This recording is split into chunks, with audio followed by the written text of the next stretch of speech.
یعنی مسجدیں اہل ایمان تعمیر کرتے ہیں، منافق اور کافر اس کے رستے میں رکاوٹ اور اس کے رستے میں دوری کا باعث اور سبب بنتے ہیں۔ تو اللہ تبارک و تعالیٰ جل شانہ نے جب اہل کفر کا ذکر کیا، منافق کا ذکر کیا، تو فرمایا ما کان للمشرکین ان یعمروا مساجد اللہ شاہدین علی انفسہم بالکفر اولئک حبطت اعمالہم وفی النار ہم خالدون۔ مشرکوں کو کوئی حق نہیں پہنچتا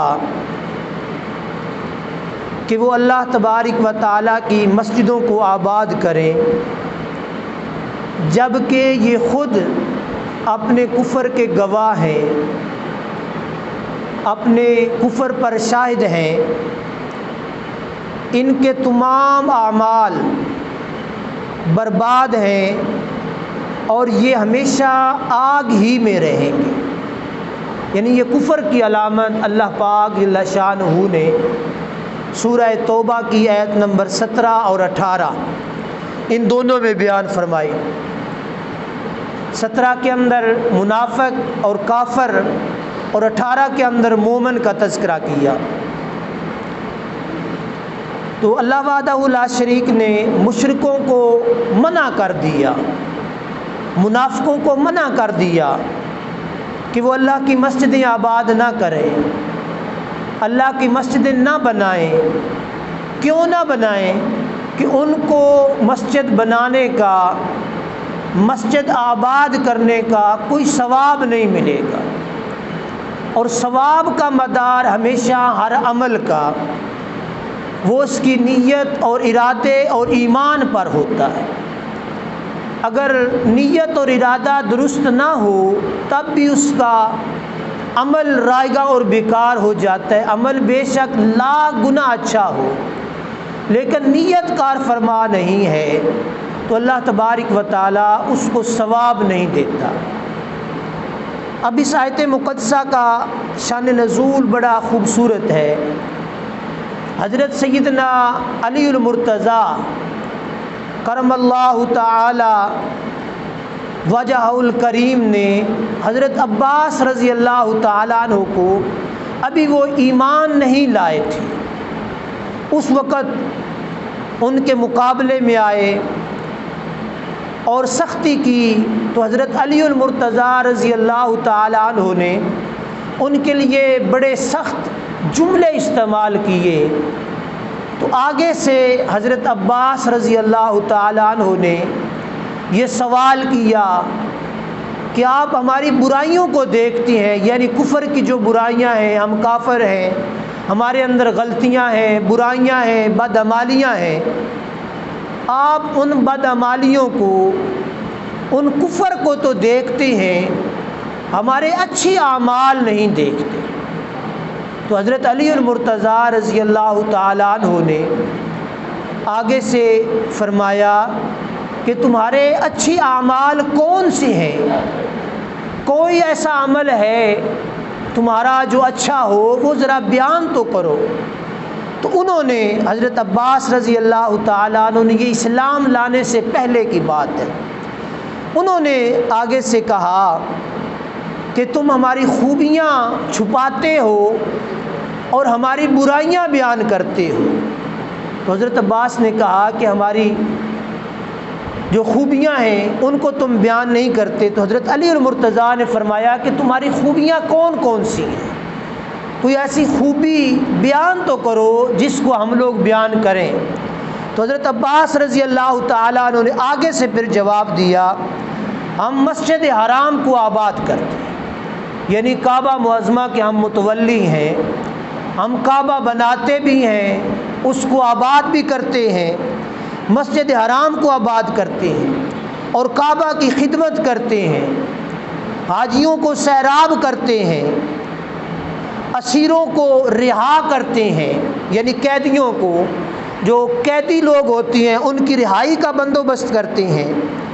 تو اس پر یہ آیت مقدسہ اللہ وحدہ لا شریک نے نازل فرمائی کہ منافق اور کافر کا نیک عمل بظاہر اب مسجد حرام کو آباد کرنا یہ بڑا خوبصورت عمل ہے، لیکن اللہ پاک نے فرمایا ما کان للمشرکین ان یعمروا مساجد اللہ، مشرک لوگ اور کافر لوگ اللہ کی مسجدوں کو آباد نہ کریں۔ کیوں آباد نہ کریں؟ کہ ان کو ان کا ثواب نہیں ملے گا۔ قیدیوں کو رہا کرتے ہیں، قیدیوں کو رہا نہ کریں۔ یہاں حاجیوں کو پانی پلاتے ہیں، حاجیوں کو سیراب کرتے ہیں، تو حاجیوں کو وہ سیراب نہ کریں، پانی نہ پلائیں۔ کیوں؟ کہ ان کا یہ عمل ایمان کے بغیر ہے۔ ایمان کے بغیر کیا ہوا نیک عمل بھی اللہ وحدہ لا شریک کو اپنی بارگاہ میں قبول نہیں ہے، کہ مسجدوں کو آباد کرنے کا کافروں کو کوئی حق نہیں۔ مسجد اللہ کی عبادت کے لیے تعمیر کی جاتی ہے، مسجد عبادت کے لیے، اللہ کے ذکر کے لیے، اللہ کے شکر کے لیے۔ تو کافر لوگ ان کے دل میں ایمان نہیں ہے، ان کے دل میں اللہ کے ذکر کی کوئی اہمیت نہیں ہے، ان کے دلوں کے اندر عبادت کا جذبہ نہیں ہے۔ تو جب ان کے دلوں میں عبادت کا جذبہ نہیں ہے، ریاضت کا جذبہ نہیں ہے، تو ان کا پھر یہ مسجد آباد کرنا، حاجیوں کو سیراب کرنا، قیدیوں کو رہا کرنا، یہ ان کو ثواب نہیں دے گا۔ اور پھر شاہدین علی انفسہم بالکفر، کس وجہ سے؟ کہ وہ اپنے کفر پر خود گواہ ہے، یعنی وہ کافر ہوئے اور ان کا کفر ان کی گواہی دے رہا ہے، وہ باطل نظریے پر ہے۔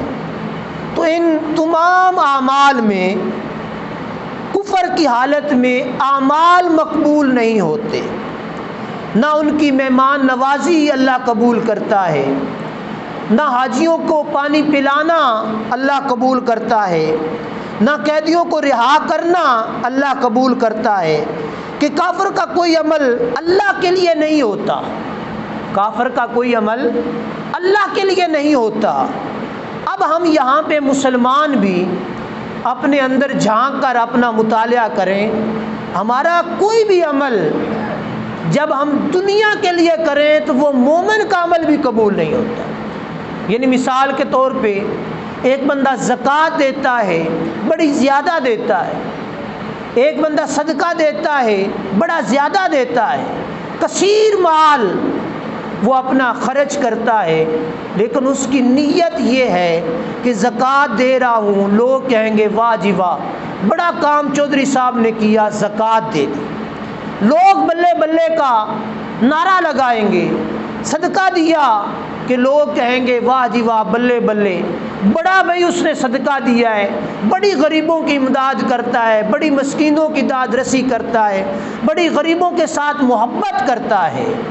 تو اللہ پاک جل شانہ نے فرمایا کہ قیامت کے دن، جب قیامت کا دن ہو جائے گا، اللہ پاک ان زکوٰۃ دینے والوں کو، ان خیرات دینے والوں کو، ان صدقہ دینے والوں کو، ان کے سب اعمال برباد کر دے گا اور فرمائے گا کہ دنیا میں تو نے نماز پڑھی کہ لوگ نمازی کہیں، دنیا میں تو نے زکوٰۃ دی کہ لوگ کہیں بڑا زکوٰۃ دینے والا ہے، دنیا میں تو نے صدقہ دیا لوگ کہیں کہ بڑا صدقہ کرنے والا ہے، دنیا میں لوگوں نے یہ تیری ساری تعریف کر دی، آخرت میں تیرا کوئی حصہ نہیں ہے۔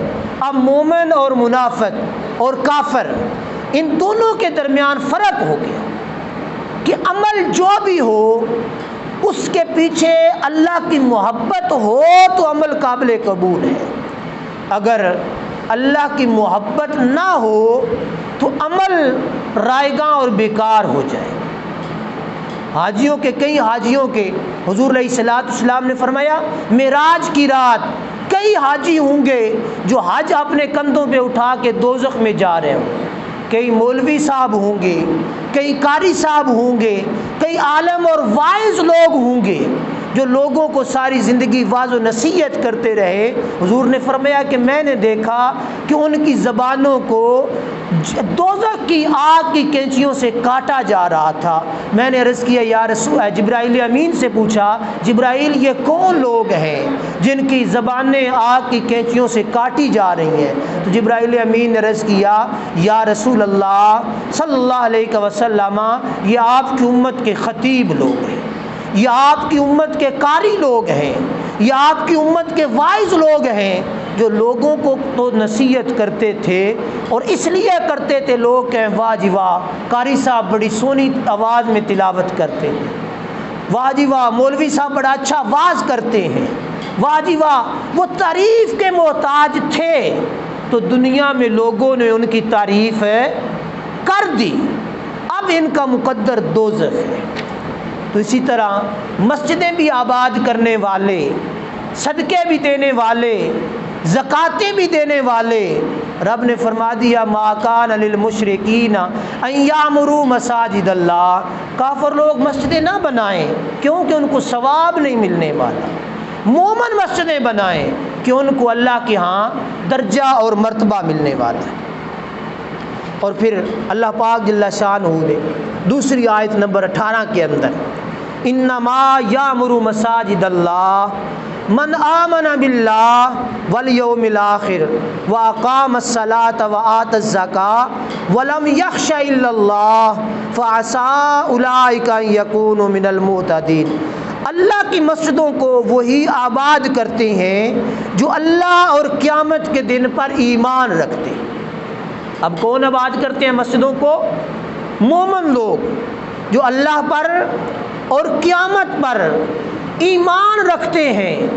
اگر ان کا ایمان اللہ پر نہ ہو، قیامت پر نہ ہو، چونکہ ہم لوگ صدقہ، زکوٰۃ، خیرات جو بھی اچھا عمل کرتے ہیں اس نیت سے کرتے ہیں کہ کل قیامت کے دن اللہ ہمیں اجر دے گا، کہ کوئی اور بھی مقصد ہوتا ہے دنیا داری میں، دنیا داری کے لیے جس نے رکھا اس کو دنیا میں اس کا اجر مل گیا، یعنی لوگوں نے بلے بلے کہہ دیا۔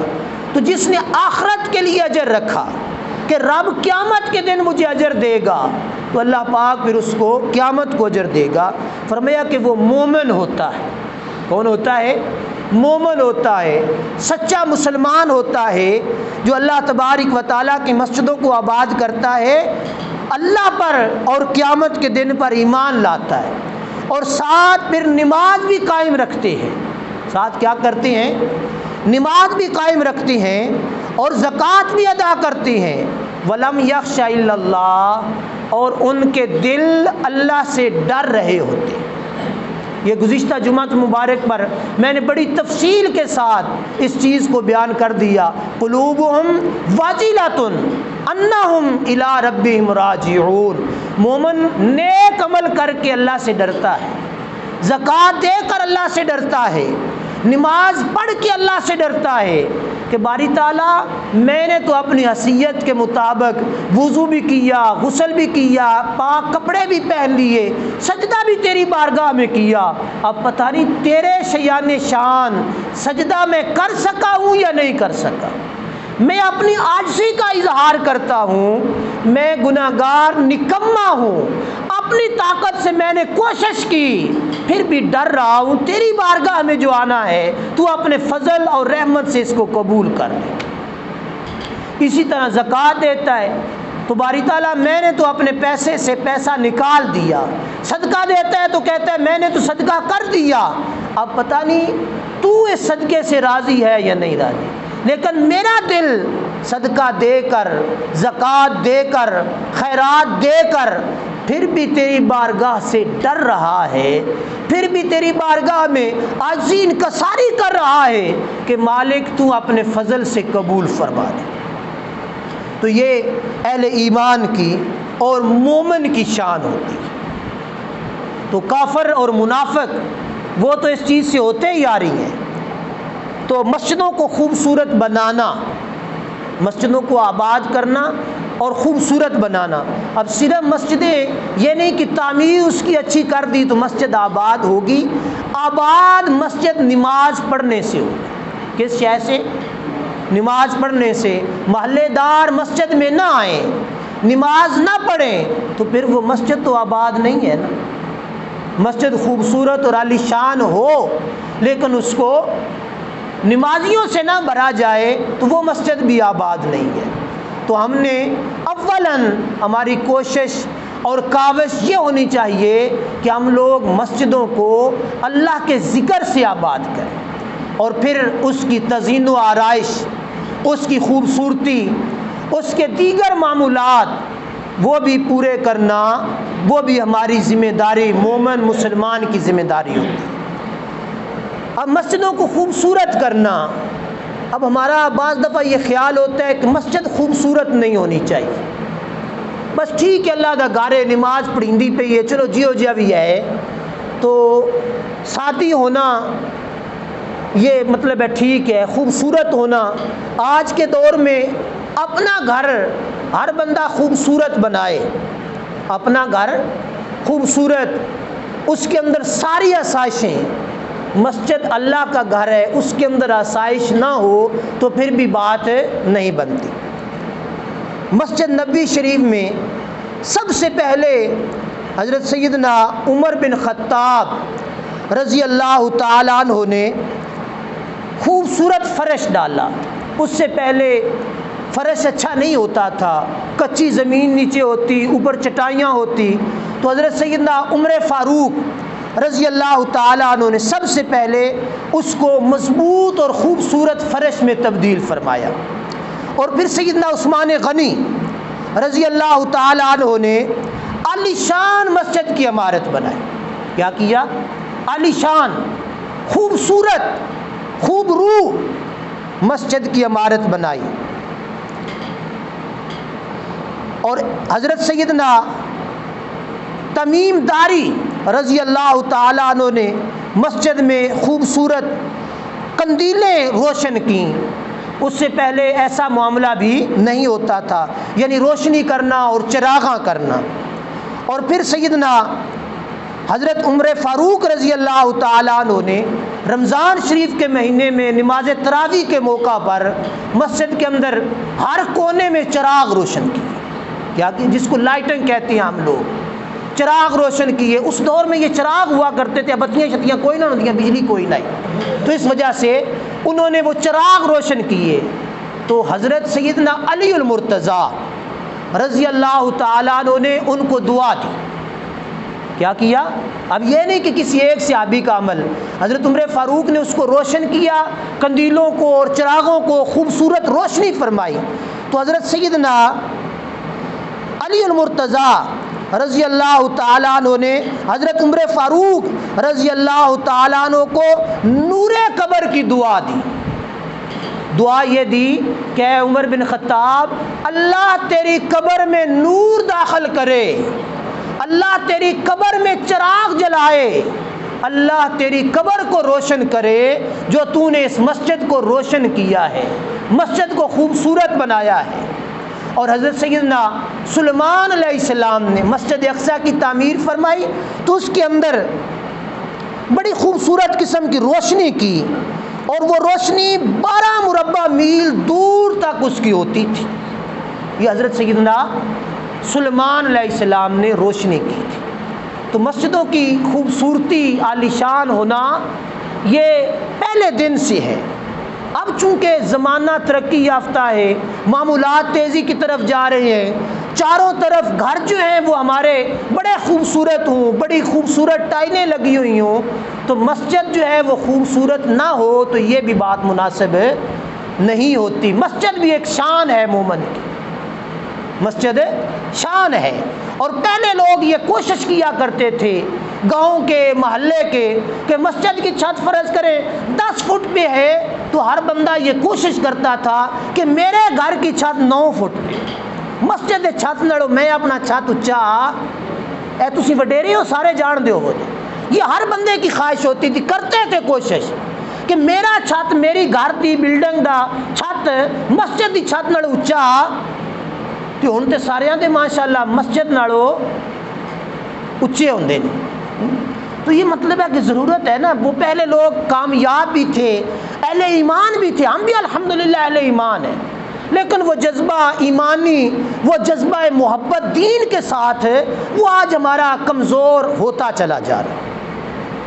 اور پھر حضور نبی رحمت صلی اللہ تعالی علیہ وآلہ وسلم نے مسجدیں آباد کرنے کا خود حکم دیا، اور مسجدیں آباد کرنے والوں کو دعائیں دی، اور ان کے فضائل حضور نبی رحمت صلی اللہ تعالی علیہ وآلہ وسلم نے بیان فرمائے۔ حضرت سیدنا انس بن مالک رضی اللہ تعالی عنہ روایت فرماتے ہیں کہ نبی کریم صلی اللہ تعالی علیہ وآلہ وسلم نے ارشاد فرمایا، مسجدیں تعمیر کرو اور انہیں محفوظ بناؤ، مسجدیں تعمیر کرو اور انہیں محفوظ اور مضبوط بناؤ۔ اب محفوظ، مضبوط شے ہی محفوظ ہوتی ہے، مضبوط نہ ہو تو پھر وہ محفوظ بھی نہیں ہوتی۔ بندہ چنگے پیسے لے آ کے اندر باری وچ رکھ کے تالا نہ مارے یا بیڑا مار چھڑے تے سویرے چوری ہو جان، پوچھئے ہاں بھی وہ تیرے پیسے کیویں چوری ہوئے نے، وہ آ کے باری وچ تے درے بر جندرا کوئی نہیں ماریا، یا ماریا ہے تے انجے بس کوئی تار جی اڑا چھڑی آئی، کوئی نہیں ماریا۔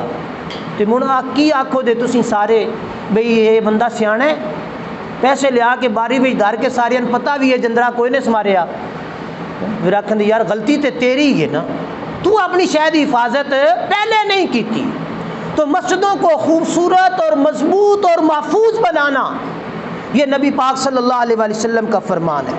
اور دوسری چیز حضرت سیدنا عثمان غنی رضی اللہ تعالیٰ عنہ سے روایت ہے، رسول اللہ صلی اللہ علیہ وآلہ وسلم نے ارشاد فرمایا، جو اللہ تعالیٰ کے لیے مسجد بنائے گا، اب میں پہلے یہ چیز بیان کر چکا ہوں کہ اہل ایمان مومن مسجدیں بناتے ہیں اور ان کی نیت اور ارادہ فقط اللہ کی رضا ہوتی ہے۔ کیا ہوتا ہے؟ اللہ کی رضا۔ انما یامر مساجد اللہ من آمن باللہ والیوم الآخر، وہ اللہ پر بھی ایمان رکھتے ہیں اور آخرت پر بھی یقین رکھتے ہیں، تب جا کے وہ مسجد کو روپیہ پیسہ دیتے ہیں کہ اللہ ان کا اجر دے گا، دنیا دار نہیں دیں گے۔ تو جو اللہ کے لیے مسجد بنائے گا اللہ تبارک و تعالی اس کے لیے جنت میں گھر بنائے گا، اللہ تعالی جنت میں گھر بنائے گا۔ یہی چیز حضرت سیدنا عثمان غنی رضی اللہ تعالیٰ عنہ نے سنی تو پھر اپنا مال اسلام کے لیے وقف کر دیا۔ حضور نے اعلان کیا مسجد کی تعمیر کرنی ہے، مسجد کی توسیع کرنی ہے، جنگ کے لیے مال کی ضرورت ہے۔ حضرت عثمان غنی پہلے ہاتھ کھڑا کرتے تھے، یا رسول اللہ 100 اونٹ بما ساز و سامان میرے مال سے، یا رسول اللہ یہ مسجد کے لیے زمین سائڈ سے خریدنی ہے، میں عثمان خریدوں گا، یا رسول اللہ یہ چیز ضرورت ہے، میں عثمان لے کے دوں گا، مسلمانوں کو میٹھے پانی کی ضرورت ہے، میں عثمان خرید کے رب کے لیے وقف کروں گا۔ اور یہ تاریخ آج بھی پڑھے نا، نیٹ کھولیں تو آج بھی عرب شریف کے اندر مکہ میں حضرت عثمان غنی، مدینہ شریف میں حضرت عثمان غنی رضی اللہ تعالیٰ عنہ کے نام کا اکاؤنٹ بینک میں چل رہا ہے۔ آج کے دور میں 1400 سال پہلے ان کی سخاوت، آج بھی وہ مال جو اس جائیداد سے حاصل ہوتا ہے وہ صدقہ زکوٰۃ خیرات میں جاتا ہے۔ یہ برکت ہے ان کے اس مال کی، اور دعا ہے ان کو نبی پاک صلی اللہ علیہ وآلہ وسلم کی۔ اور حضور نے فرمایا کہ مجھ سے حضرت عثمان نے 17 مرتبہ دنیا میں جنت کو خرید لیا۔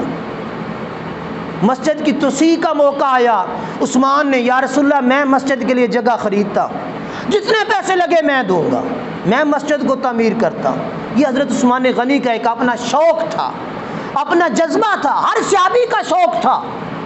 ہر صحابی نے جذبہ ایمانی کا اظہار کرتے ہوئے اپنی اپنی ذات سے، حضرت ابوبکر صدیق سارا مال لے کے آ گئے، حضرت عمر فاروق نصف مال لے کے، بہت زیادہ آمدن ہوئی۔ جس طرح آج کا دور ہے نا، اللہ کے فضل سے زمینداروں کو بڑا خوبصورت ریٹ گندم کا ملا ہے، تو حضرت عمر فاروق نے کہا اس دفعہ آمدن اچھی ہوئی ہے، باغ اچھا ہو گیا ہے، میں آدھا مال لے جاؤں گا، ابو بکر سے سبقت لے جاؤں گا۔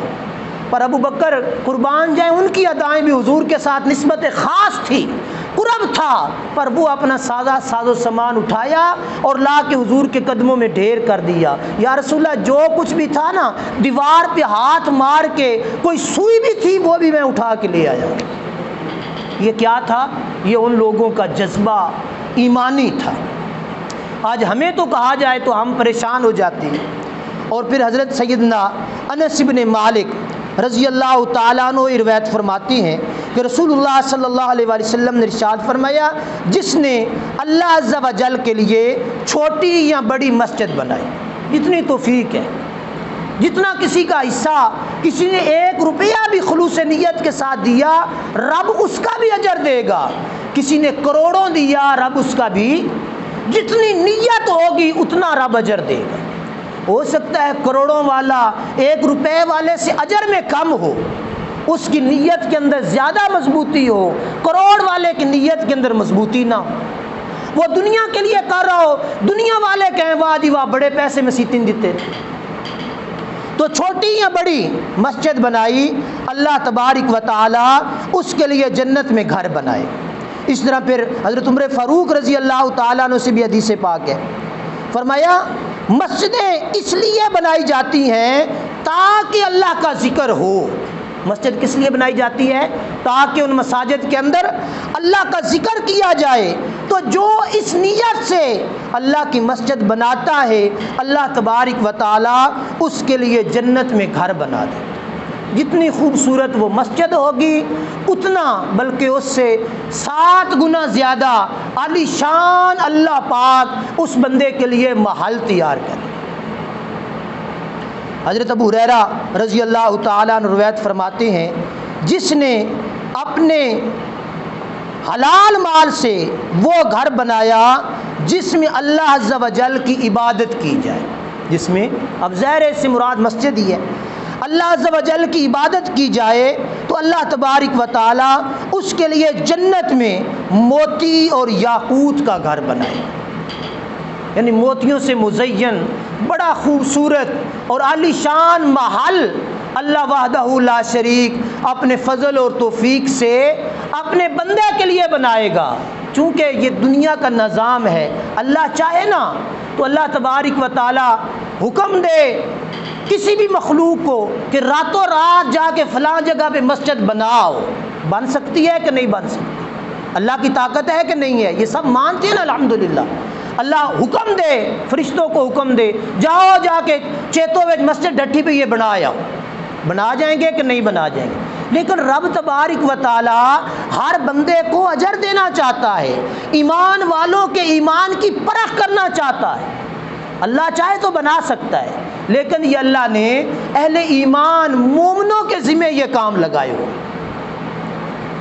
مومنوں کے ذمہ اللہ نے یہ کام لگائے۔ اللہ سب کو چاہے غریب یتیم مسکین سب کے گھر میں سونے کی بارش کر دے، پیسوں کی بارش کر دے، کر سکتا ہے نا، یہ طاقت ہے نا اللہ کی۔ لیکن اللہ پاک نے یہ نظام دنیا میں رکھے تو مسجد ہے، ہم مسلمانوں نے مسجد میں عبادت کر کے رب کا قرب حاصل کرنا ہے۔ تو رب تبارک و تعالیٰ فرماتا ہے میں پھر اہل ایمان کے جذبہ ایمانی کو اس زاویے سے بھی دیکھنا چاہتا ہوں، کیا وہ میرا گھر سمجھ کے آباد کرتے ہیں، بناتے ہیں، یا دنیا داری کے لیے بناتے ہیں؟ تو ہر بندہ اس نیت اور ارادے کے ساتھ کہ یہ اللہ کا گھر ہے، اللہ پاک اس بندے کو مسجد بنانے کے عوض موتیوں اور یاقوت خوبصورت خوشبو والا جنت میں محل عطا فرمائے گا۔ اور پھر حضرت انس بن مالک رضی اللہ تعالیٰ عنہ روایت فرماتی ہیں 7 چیزیں ایسی ہیں جن کا ثواب بندے کو مرنے کے بعد بھی ملتا ہے، ان میں سے ایک چیز اللہ کا گھر یعنی مسجد ہے۔ اللہ کا گھر مسجد بنانا ہے۔ تو اس چیز کو، اس زاویے کو اہل ایمان سمجھیں گے۔ جو ایماندار بندہ ہوگا وہ یہ نہیں ہوتا کہ لازمی بھئی لاکھوں میں بندہ پیسہ دے تو تب ہی ہے، وہ 100 دے، وہ 50 دے، وہ 1 روپیہ بھی دے تو اللہ تو عالم الغیب ہے نا، وہ ہماری نیتوں کے بید کو جانتا ہے، وہ ہمارے ارادوں کو جانتا ہے۔ جس بندے نے جس حیثیت سے جس نیت سے جو کچھ بھی دیا ہوگا اللہ وحدہ لا شریک اس کو اس کا اجر عطا فرمائے گا۔ تو اب الحمدللہ ہم لوگوں نے اپنی مسجد کو شہید کیا ہوا ہے، مسجد کی تعمیر کا انشاءاللہ بہت جلد یہ شہید تقریباً ہو جائے گی تو فوراً کام شروع ہو جائے گا اور فوراً ہی انشاءاللہ چھت بھی ڈل جائے گی فوراً۔ لیکن ساتھ یہ بھی ہے کہ آپ احباب کا تعاون بھی درکار ہے، اللہ پاک غیبی مدد فرمائے گا انشاءاللہ تبارک و تعالی۔ اب ظاہر ہے باہر سے تو آ کے کسی نے کرنا نہیں ہے، ہم گاؤں کے لوگوں نے محلے کے لوگوں نے ہی اس میں تعاون کرنا ہے، تو ہر بندہ اپنی حیثیت سے بڑھ کر اس مسجد کے ساتھ تعاون کرے تاکہ ہمیں کوئی پریشانی لاحق نہ ہو۔ یہ کام اللہ کی رضا کے لیے اور اللہ کی ذات پر توکل اور بھروسہ کر کے اس کا آغاز کیا گیا ہے، تو اللہ یقیناً یہ ہمارا یقین ہے کہ اللہ غیب کے خزانوں سے مدد فرماتا ہے اور فرمائے گا۔ سمجھ آئیے؟ یہ نہیں کہ ہم لوگ بھئی سستی کر جائیں، بھئی اللہ ویکھنے مولوی را اعلان جو کیتا ہے کہ اللہ پاک مدد فرمائے گا، تو یقیناً میرا یہ یقین ہے اور ایمان ہے، ہم لوگ محلے والے نہ بھی کریں تو پھر بھی رب کرے گا، یہ مسجد بنے گی ہی بنے گی انشاءاللہ تبارک و تعالی۔ لیکن ساتھ محلے دار بھی شامل ہوں تاکہ سب قیامت کے دن ہم سب کے سب قیامت کے دن ایک ہی کشتی کے مسافر ہوں۔ رب فرمائے یہ وہ لوگ ہیں جو مسجد بنا کے اللہ کا گھر اللہ کے ذکر کے لیے آباد کر کے ایک ہی کشتی میں سوار ہو کر جنت میں جا رہے ہیں۔ تو سارے دوست احباب بڑھ چڑھ کر اس میں حصہ ڈالیں، تعاون فرمائیں، اور خاص طور پر میں ہمارے جو بیرون ممالک دوست احباب ہیں ان سے بھی گزارش کروں گا کہ وہ بھی بڑھ چڑھ کر اس میں حصہ ڈالیں۔ ہر بندہ حیثیت سے بڑھ کر مسجد کے لیے چندہ وقف کرے، مسجد کی خدمت کرے، تو انشاءاللہ تبارک و تعالی دنیا کے لیے ہم لوگوں نے کتنے کمائے، اول سے لے کر آخر تک دنیا کمائی، لیکن دنیا چھوڑ کے چلی گئی۔ نبی پاک صلی اللہ علیہ وآلہ وسلم نے فرمایا اے بندے سوچ ذرا، تین تیرے رشتہ دار ہیں جن کے لیے دنیا میں تو رہتا ہے، جن کے لیے دنیا میں تو رہتا ہے، وہ تینوں کے تینوں چھوڑ جاتی ہیں، ان میں سے ایک ہوتا ہے جو تیرا نیک عمل ہوتا ہے۔ کیا چیز ہے؟ نیک عمل، یعنی مال مویشی، ہمارا رشتہ دار جس کے لیے ہم لوگ صبح سے لے کر شام تک دو محنت مشقت کرتے ہیں کہ نہیں کرتے، جو ہی بندے کی آنکھیں بند ہوتی ہیں یعنی فوت ہوتا ہے، مال سے اس کا رشتہ ٹوٹ جاتا ہے کہ نہیں ٹوٹ جاتا؟ پچھلے پھر اس کے وارث، اس کی اولاد، وہ پھر سوچنا شروع کر دیتے ہیں کتنی جائیداد ہے ابا جی کی اور کہاں کہاں ہے، کس کس پہ میں نے قبضہ کرنا ہے، کون کون سی دوسرے بھائیوں نے لینی ہے۔ اور اس کے بعد دوسرا برا سا ہوتی ہیں جو اولاد، جو اس کے رشتہ دار ہوتی ہیں، وہ کچھ تو جاتی ہیں جنازے گاہ تک، کہاں تک؟ جنازے گاہ تک ساتھ جاتی ہیں، بھئی چلو جنازہ پڑھ کے دعا مانگ کے وہ پھر واپس آ جاتی ہیں، اور کچھ لوگ ہوتی ہیں جو پھر قبرستان تک تھوڑے سے اور قریبی ہوتے ہیں، وہ قبرستان جاتے ہیں۔ کہاں جا گئے؟ قبرستان گئے، قبرستان بھی دفن کیا، مولوی صاحب دعا کرو، چلیے لیٹ بھی ہوندی ہے، بھوک لگی ہے، وہ مولوی صاحب پھر دعا کرتے ہیں یا اللہ دی مغفرت فرما، بخشش فرما، جنت والا درجہ عطا فرما، پھر چادر جھاڑ کے اسی واپس آ جانے ہیں کہ کوئی نہیں آ جانے۔ اس بابے نے جڑا ساری زندگی میرے واسطے ڈواڈے واسطے محنت کر کے خون پسینہ ایک کر کے کمائی کرتا رہا، تنہا چھڑ کے واپس، مال بھی واپس ہو گیا گھر میں ہی، اولاد رشتہ دار وہ قبرستان تک گئے، وہ بھی واپس آ گئے۔ یا رسول اللہ وہ کیا ہے جو ساتھ جائے گا؟ فرمایا وہ بندے کا نیک عمل ہے، وہ بندے کا صدقہ ہے، وہ بندے کی زکوٰۃ ہے، وہ بندے کی خیرات ہے، وہ جو مسجد تعمیر کی اس مسجد میں دیے ہوئے 10 روپے ہے، اس مسجد میں دیا ہوا 1,00,000 روپیہ ہے، وہ قیامت کے دن قبر میں اس بندے کے ساتھ جائے گا، حشر میں ساتھ ہوگا، اور قیامت کے دن وہ بندہ نور کے موتیوں کے محلوں میں یاقوت کی خوشبو والے محل میں بیٹھا ہوگا۔ پوچھنے والے پوچھیں گے بندے تو ہمارے ساتھ رہتا تھا، یہ محل تجھے کہاں سے ملا؟ وہ کہے گا میں نے اپنے گاؤں میں اپنے محلے کی مسجد میں 100 روپیہ دیا تھا، نیت میری صاف تھی، رب نے مجھے یاقوت کا محل دے دیا۔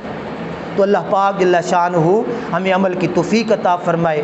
جن دوستوں نے پیسے کا پہلے اعلان کیا ہوا ہے کہ ہم بھی دیں گے، وہ 1-2 دنوں تک، گزشتہ جمعہ مبارک پر بھی میں نے عرض کیا تھا کہ وہ 1-2 دنوں تک پیسے جمع کروائیں، چونکہ بجری سیمنٹ سریا اس کا ہم نے کل آرڈر دینا ہے انشاءاللہ تبارک و تعالی، تو وہ بھی پیسے جمع کروائیں، اور جو ارادہ رکھتے ہیں وہ بھی کروائیں، جو نہیں رکھتے وہ ارادہ بنائیں کہ اللہ کے گھر کے لیے کرنا ہے، تو اللہ پاک جل شانہ انشاءاللہ تبارک و تعالی سب کو اجر عظیم عطا فرمائے اور آخرت کے لیے توشہ بنائے۔ آمین وآخر دعوانا الحمدللہ رب العالمین۔ بار جڑے لوگ نے ذرا کلوز معذرت بھی بچانا تکلیف کا مجھے ہی ہے، یہ میری سانس ہے، لیکن یہ بھی چیز ضروری ہے۔ سارے دوست اب آپ ذرا کلوز ہو کے، گرمی نہیں ہے، پریشانی نہیں ہے۔ ماشاءاللہ جزاک اللہ۔ دیکھو یار بڑی حیرت کی بات ہے، 5000 روپیہ مستری محمد اشرف جن آپ نے اس وقت پیسوں کی حد تو زیادہ ضرورت ہے، وہ آپریشن ہونا ہے، لیکن اس بندے بھی 5000 روپیہ مسجد واسطے دیتا ہے۔ اور اس کے بعد دوسری چیز یہ بھی ہے، اعلان سماعت فرماؤ، منیر کبار اللہ پاک ان بھی اجر عظیم عطا فرمائے، ترقی عطا فرمائے، وہ ساری ریت کا ذمہ لیا ہے بھی مسجد زمین تو لے کے لنٹر تک جتنی بھی ریت ہوئے بھی میں اکلا دیواں گا، اللہ پاک وہ رزق وچ بھی برکت عطا فرمائے۔ تو اسی بھی یار سوچئے تو صحیح نا، اگر اشرف درخان 5000 دے سکتا ہے، منیر کبار ریت دے سکتا ہے، تو سیدھے الحمدللہ زمیندار ہیں، بڑیاں زمیناں تے جائیداداں دے مالک ہاں، تے سارے دوست اب آپ کوشش کرو، اللہ پاک سب نو اجر عظیم عطا فرمائے۔ جزاک اللہ خیر۔